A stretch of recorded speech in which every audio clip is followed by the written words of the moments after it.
172º dia, segundo Reis 20. Por esse tempo, o rei Ezequias ficou doente e quase morreu. O profeta Isaías, filho de Amós, foi visitá-lo e disse: O Senhor Deus diz: ponha as suas coisas em ordem, porque você não vai sarar. Apronte-se para morrer. Então Ezequias virou o rosto para a parede e orou assim: Ó Senhor Deus, lembra que eu tenho te servido com fidelidade e com todo o coração, e sempre fiz aquilo que querias que eu fizesse. E chorou amargamente.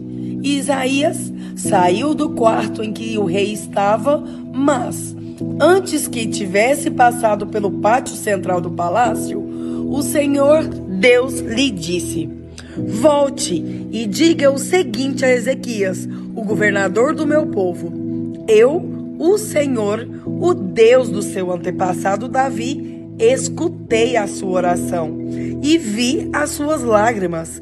Eu vou curá-lo e daqui a 3 dias você irá até o templo. Vou deixar que você viva mais 15 anos. Livrarei você e esta cidade de Jerusalém do rei da Assíria. Defenderei esta cidade por causa da minha honra e por causa da promessa que fiz ao meu servo Davi. Então Isaías disse: ponha uma pasta de figos em cima da úlcera do rei, e ele ficará bom.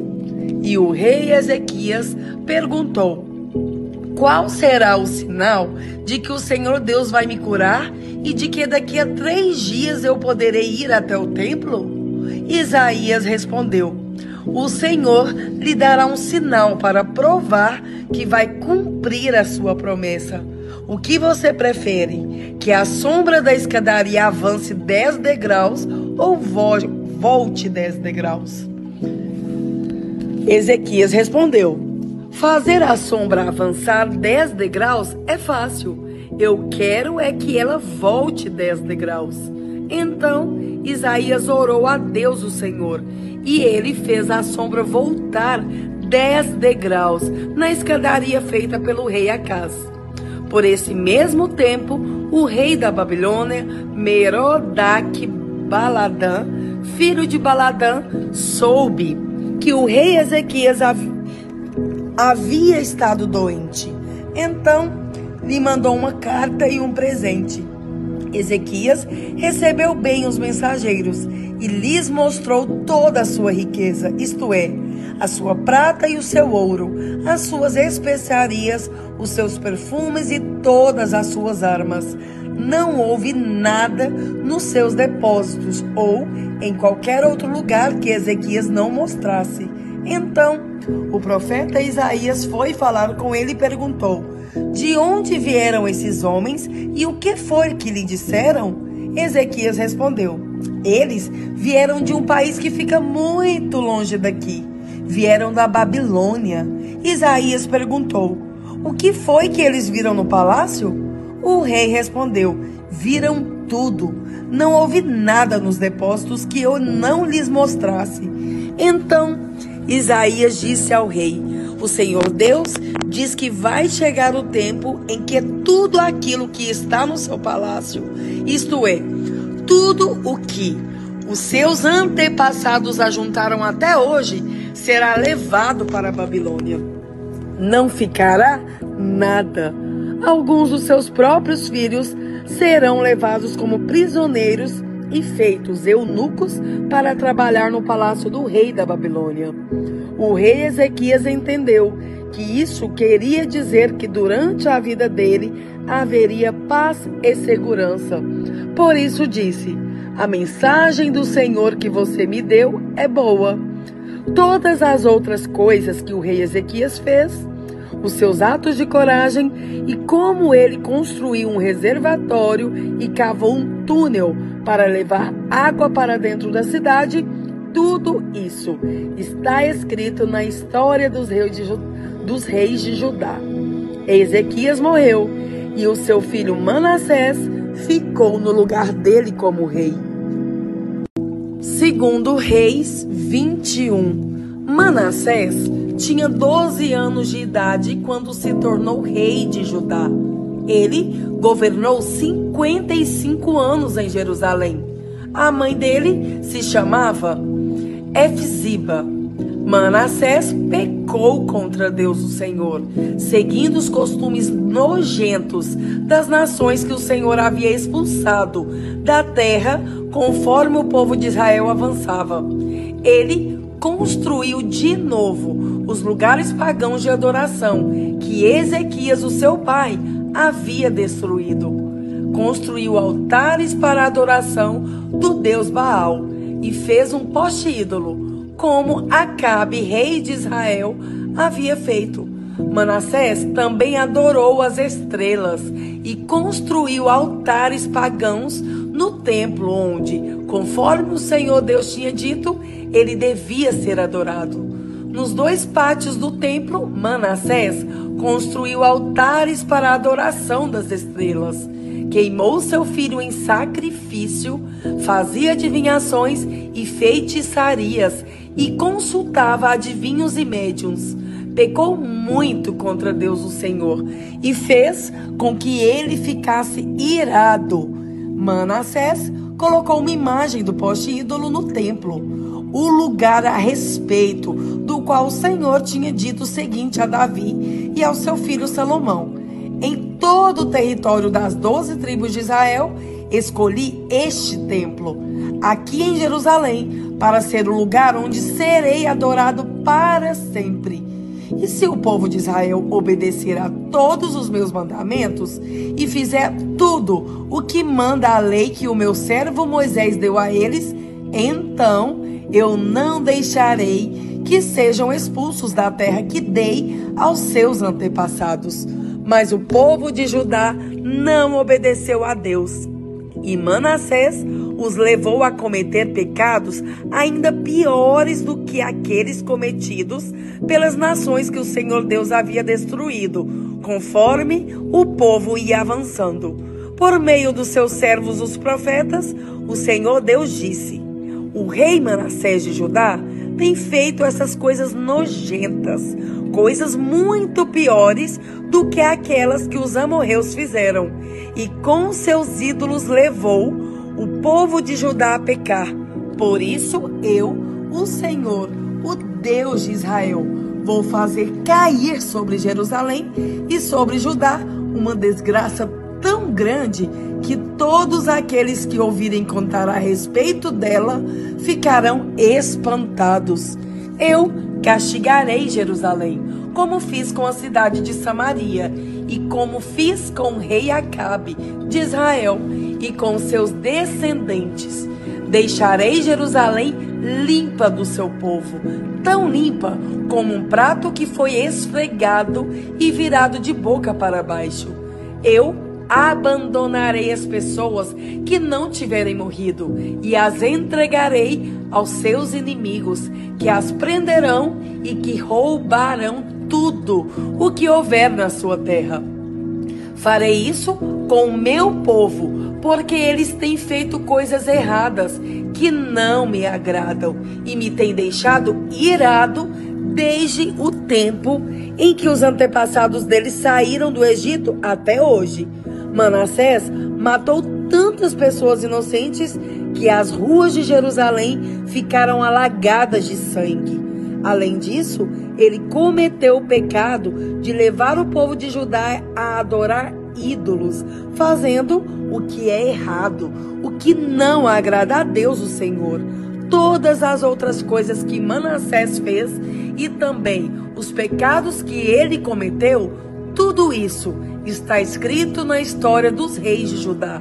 Manassés morreu e foi sepultado no jardim do palácio, o jardim de Uzá, e o seu filho Amon ficou no lugar dele como rei.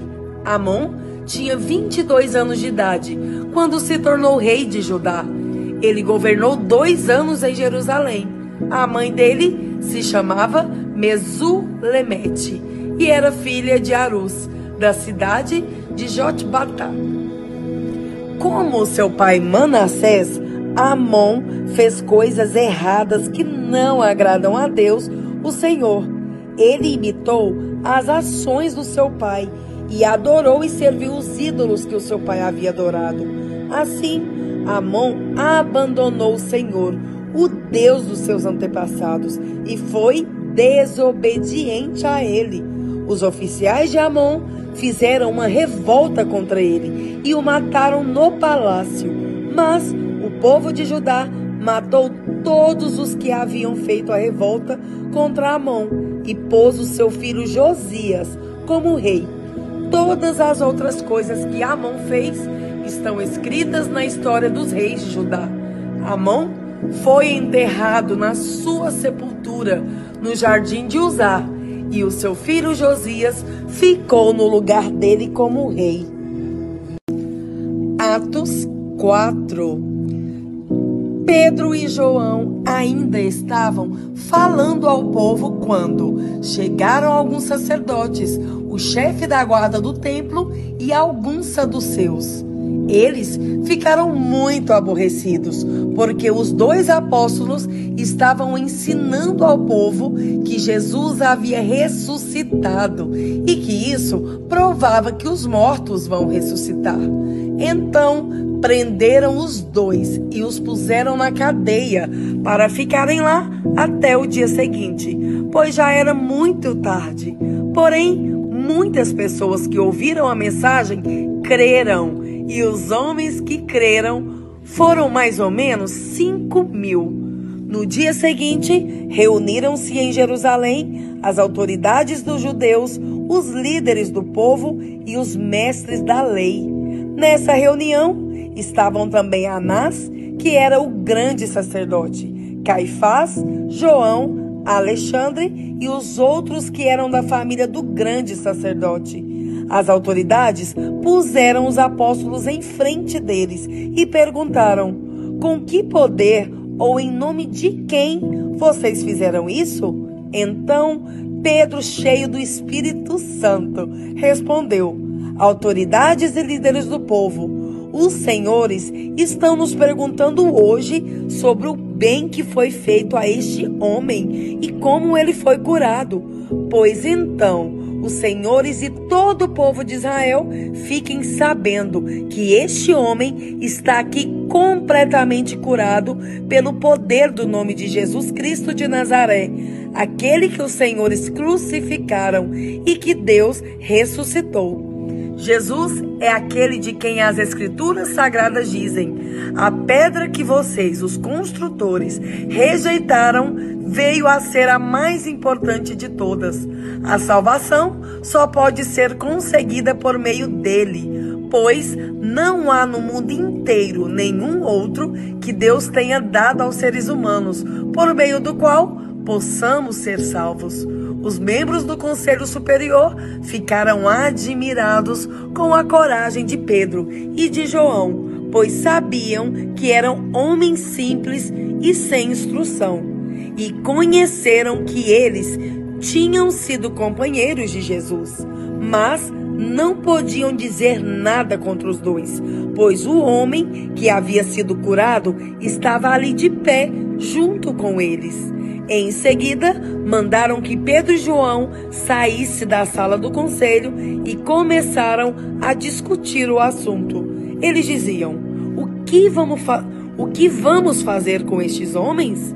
Pois todos os moradores de Jerusalém sabem que eles fizeram um grande milagre e nós não podemos negar isso. Mas, para não deixar que a notícia se espalhe ainda mais entre o povo, vamos ameaçá-los, a fim de que nunca mais falem com ninguém a respeito de Jesus.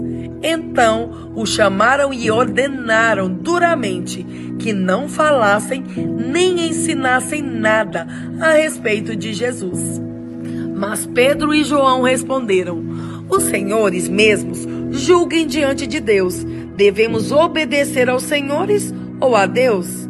Pois não podemos deixar de falar daquilo que temos visto e ouvido. Aí, o Conselho Superior os ameaçou com mais dureza ainda e depois os mandou embora. O conselho não pôde castigá-lo, porque todo o povo louvava a Deus por causa do que havia acontecido. O homem que foi curado por esse milagre tinha mais de 40 anos. Quando Pedro e João foram soltos, voltaram para o seu grupo e contaram tudo o que os chefes dos sacerdotes e os líderes do povo haviam dito. Assim que eles ouviram isso, adoraram todos juntos a Deus, dizendo: Senhor, Tu és o Criador do céu, da terra, do mar e de tudo que existe neles. Tu falaste por meio do Espírito Santo e do nosso antepassado Davi, teu servo, quando ele disse: Por que as nações pagãs ficaram furiosas? Por que os povos fizeram planos tão tolos? Os seus reis se prepararam e os seus governantes se ajuntaram contra o Senhor Deus e contra o Messias que ele escolheu. De fato, Herodes e Pôncio Pilatos se juntaram aqui nessa cidade com os não-judeus e com o povo de Israel contra Jesus, o teu dedicado servo que escolheste para ser Messias. Eles se reuniram para fazer tudo o que, pelo teu poder e pela tua vontade, já havias resolvido que ia acontecer. Agora, Senhor, olha para a ameaça deles. Dá aos teus servos confiança para anunciarem corajosamente a tua palavra. Estende a mão para curar, a fim de que, por meio do poder do nome do teu dedicado servo Jesus, milagres e maravilhas sejam feitos. Quando terminaram de fazer essa oração, o lugar onde estavam reunidos tremeu. Então, todos ficaram cheios do Espírito Santo e começaram a anunciar corajosamente a palavra de Deus. Todos os que creram pensavam e sentiam do mesmo modo. Ninguém dizia que as coisas que possuía eram somente suas, mas todos repartiam uns com os outros tudo o que tinham. Com grande poder, os apóstolos davam testemunho da ressurreição do Senhor Jesus, e Deus derramava muitas bênçãos sobre nós. Não havia entre eles nenhum necessitado, pois todos os que tinham terras ou casas as vendiam, traziam o dinheiro e o entregavam aos apóstolos. E cada pessoa recebia uma parte, de acordo com a sua necessidade. José era levita e havia nascido na ilha de Chipre. Os apóstolos o chamavam de Barnabé, que quer dizer aquele que dá ânimo. Foi assim que José vendeu um terreno dele e entregou o dinheiro aos apóstolos.